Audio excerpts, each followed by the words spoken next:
हरिः ओम् अग्ना विष्णु सजोषसे मा वर्धन्तु वां गिरः युम्नैर्वाजेभिरागतम्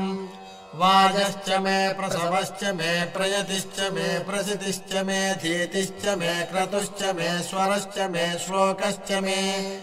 श्रावश्च मे श्रुतिश्च मे ज्योतिश्च मे सुवश्च मे प्राणश्च मे पानश्च मे व्यानश्च मे शुश्च मे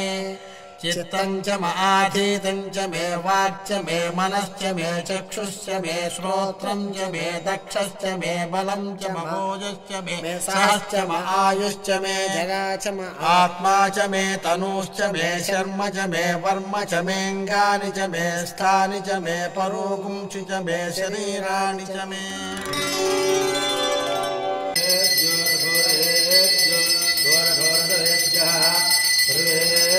सर्वसर्वेभ्यो नमस्ते रुद्ररूपेभ्यः महाकालेश्वरस्वामिने नमः आनन्दकर्पूरनीराजनं दर्शयामि पार्वतीपतये हर हर महादेव हर